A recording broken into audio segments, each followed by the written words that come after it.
Welcome to highlights of our 75-minute race at Monza.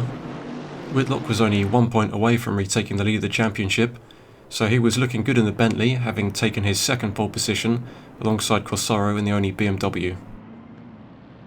Dan Shade snuck up to second, and the pack did well to get through the start safely. Rasmussen then overtook Corsaro to move into third. As Whitlock started building a gap in the lead, there was some lap 1 trouble behind. Tim Shade ran off at Ascari, losing a few positions. Then it was Johnson in trouble at the back, spinning at turn 10. A couple more moments finished off the lap 1 drama, with Shaw's car snapping violently, but he managed to avoid hitting the tyre wall. In a similar incident, Collis got sideways, and unfortunately involved Hosick and Ginks. At the start of lap 2, Shaw was in trouble again, running over the curbs at turn 1 and spinning. As Johnson arrived, they managed to collide with each other, which did neither of them any favours, running in 24th and 25th, and would have been last if it wasn't for Jones starting late. Jones left the pits 2 laps down, but would do well gaining several positions before the end. Rasmussen, having started 4th, moved up into 2nd with this overtake on Dan Shade.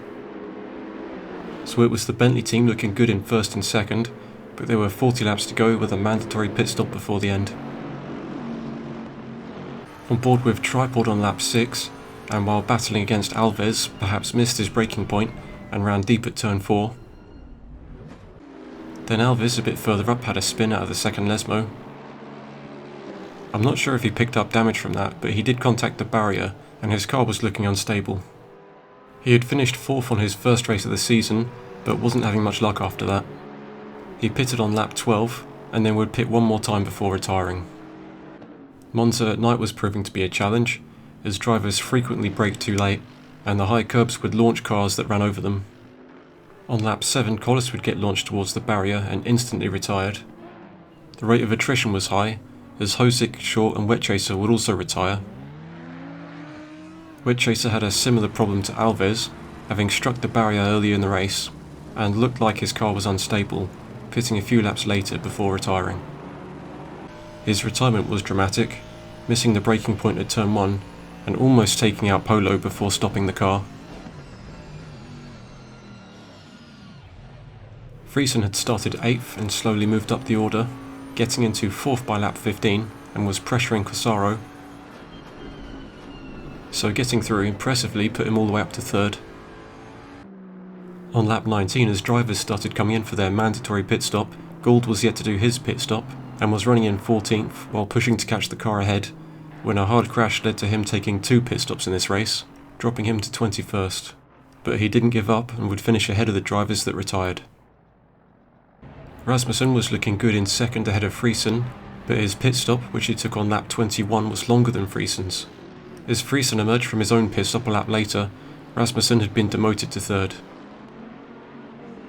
The race went badly for Tripod as he did 3 pit stops in a row, thanks to a pair of stop-go penalties, which I assume were given for momentarily breaking the pit speed limit. He would drop from 14th to 20th. Shaw also did 3 pit stops in a row thanks to a penalty, and retired after a spin on lap 23. By lap 32, Pitch was running in 8th, when he had this moment at Ascari. But he did well to hold on to the car and not lose any positions. Panda was in 12th, but right at the end did a couple of extra pit stops, including a stop-and-go penalty, unfortunately dropping him 5 places to 17th. Jones ended up in a strange battle against Stone. On lap 35 they weren't fighting for position because Jones was 2 laps down, of course having started 2 laps late. But that didn't stop him from pulling up alongside to unlap himself. But then at the start of lap 36 he spun while getting back on the power at turn 1.